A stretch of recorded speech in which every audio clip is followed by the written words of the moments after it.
You're listening to the Story By podcast. This show features short fiction with two things in common. First, I wanted to share them. Second, the rights to option or produce them for other media are available. My name is Lewayne L. White. I'll be the host and narrator.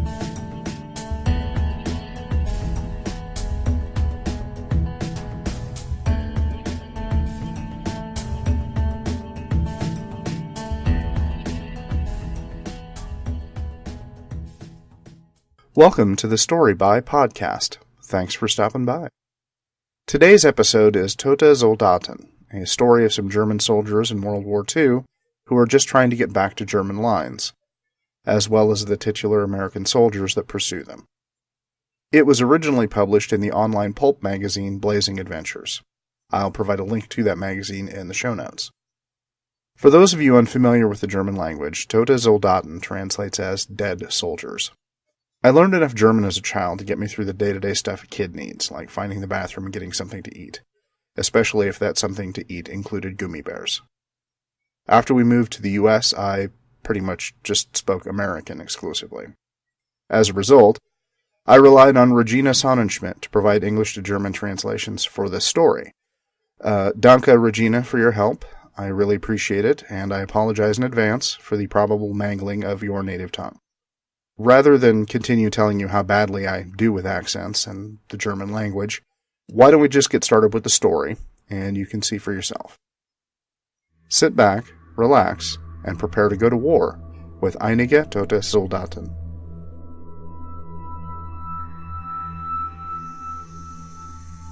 Tote Soldaten by Lewayne L. White. Eric and Hans ran at full speed through the darkening forest, dodging trees, brush, and the occasional dead soldier. They gave particularly wide berth to the corpses. Behind them, other members of the squad ran, stumbled, and occasionally fell. Those that fell usually died screaming. At least I hope they're dead, Eric thought. Bitte Gott lass sie bitte tot sein. A few brave, or brainless, souls fired back at the enemy. The rattle of MP-40 submachine guns, or bark of the carabiner rifles, always ended abruptly, followed by gurgling and shrieking. A light plane buzzed overhead, and the German soldiers clenched their shoulders awaiting blazing death from above. No bullets rained down on them, but the few that had dropped to take cover died anyway. Their pursuers hadn't stopped for cover. They didn't fear death. They were already dead. Eric and Hans and their squad had stumbled upon the Amerikaner soldiers while attempting to make it back to their own line. Before the Germans could respond, the Americans attacked, howling and shrieking. Only a few Amerikaner held guns, and their shooting was erratic. Some carried knives, and they cut like buzzsaws through the stunned Germans. Most tore at their victims with bloody, bare hands, or ripped into them with ragged, crimson teeth. The Americans' uniforms, ratty, mud-caked, and blood-encrusted, bore the unmistakable signs of bullet holes. Most of one soldier's chest was missing, and yet he dragged two Germans to the ground and tore them like a dog, savage as a rag. Some staggered like sleepwalkers. Others moved fast as wolves, leaping upon hapless prey. No matter the speed, they just kept coming and killing. The squad had panicked and ran, leaving a trail of the dead in their wake as the undead soldiers pursued. Eric pulled ahead of his brother, running up a short rise, and leapt across a narrow spot over the river. He crashed to the ground at the other side, tumbled, and landed on his backpack. For a brief moment he panicked, imagining himself a capsized turtle. Then, gaining his mind, he struggled and rolled himself over.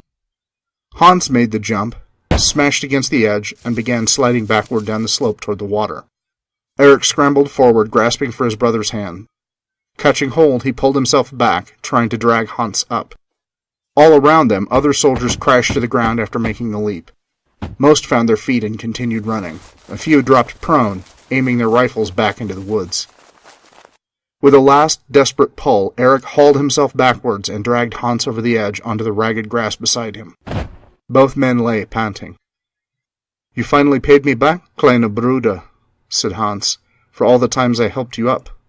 Ja, Eric responded. But, he continued, looking back into the wooded darkness, I'm afraid I'll die still in your debt. Hans rolled over, patted his shoulder. Nein, not today. Hans stood to his knees and pulled a potato masher from his belt.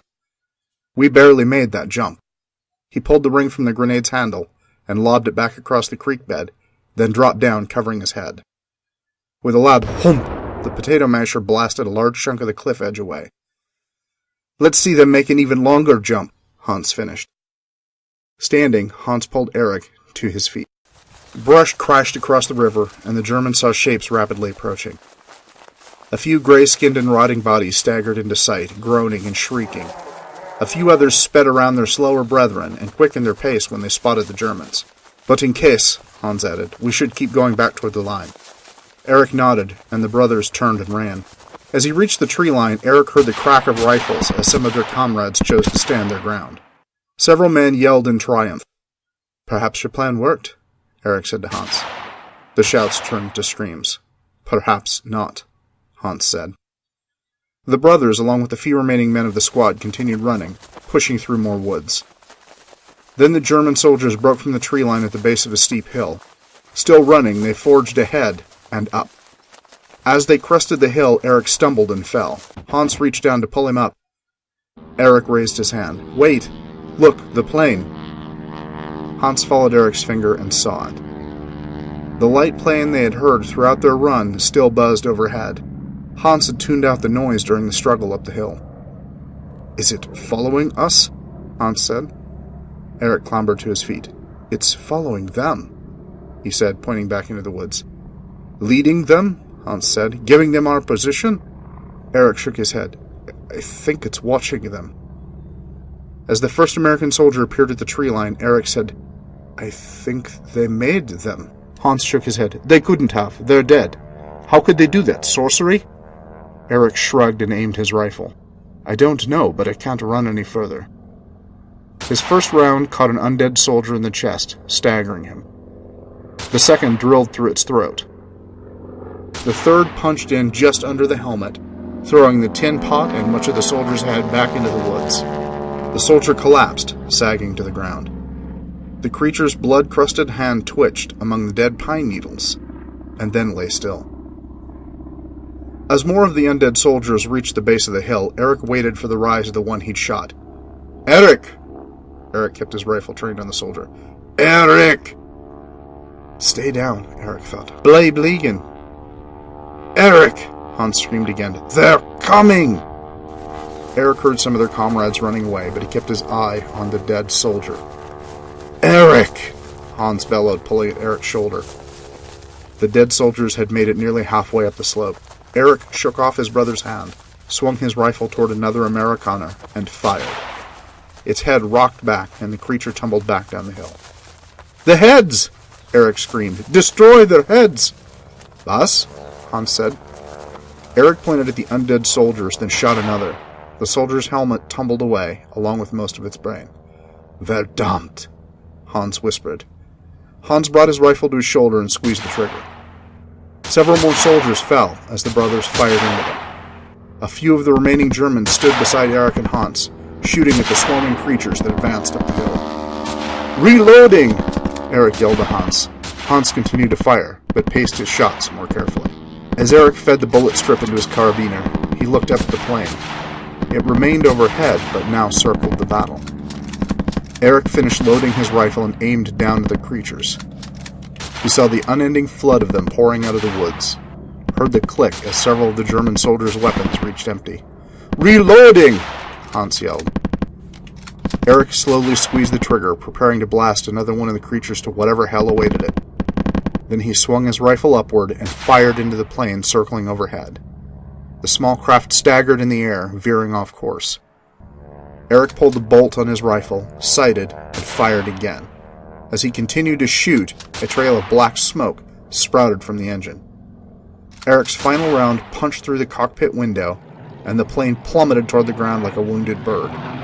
The Germans cheered as the plane crashed against the dead soldiers, shredding several and drenching others in burning fluids. Hans swore as his rifle clicked empty. Many of the creatures lay burning or destroyed. Others, whose heads burned as brightly as candles, stumbled around as if lost or blind.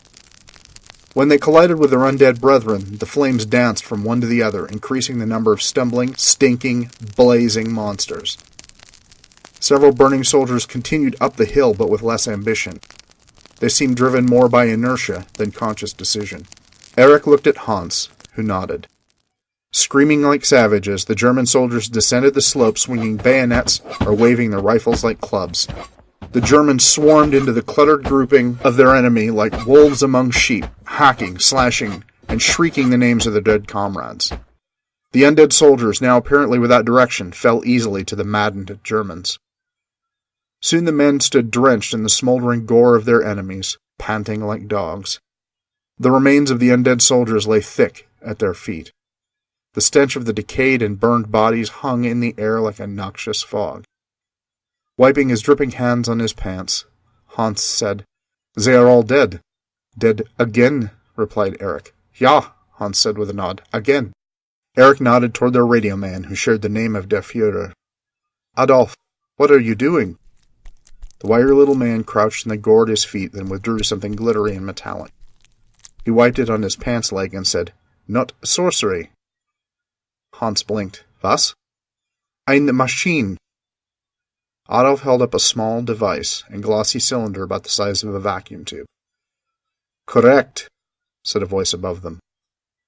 The squad looked up the hill and saw a tall, lean man in a Nazi uniform, but not quite like those of the SS or Gestapo. Even without recognizable markings, the soldiers knew him to be an officer. Behind that man stood a squad of soldiers who also wore the odd uniform. Each held a carbiner or MP40 trained on the men in Hans and Eric's squad.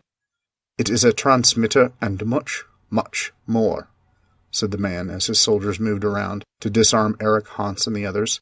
"It made those soldiers live again," said Adolf. "Die Amerikaner." The officer shook his head. "They merely functioned. They still remained dead." Then he smiled. "Perfect field soldiers. Obedient, free of pain and fear, unable to die." "Not entirely," said Eric. The officer sighed. "True. If you destroy the brain implant, they shut down. And as you've proved without direction, they become easy prey." He sighed again. "Perhaps members of the master race will do better." At his nod, his soldiers opened fire. When the last of Hans and Eric's team fell, the officer raised his hand. "Not too much, gentlemen. There must be enough left to fight for Der Führer."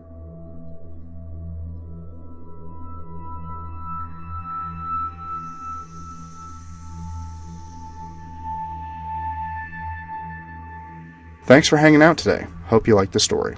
If you did, tell your friends. And if you didn't, tell me. Story by Podcast can be found via email at storybypodcast@gmail.com, on Facebook at facebook.com/storybypodcast, on Twitter at storybypodcast, and on iTunes. Today's episode included music provided by Kevin MacLeod, Incompetech.com, and edited by Lewayne L. White, licensed under Creative Commons by Attribution 3.0 license. Thanks again for listening, and I'll see you next week.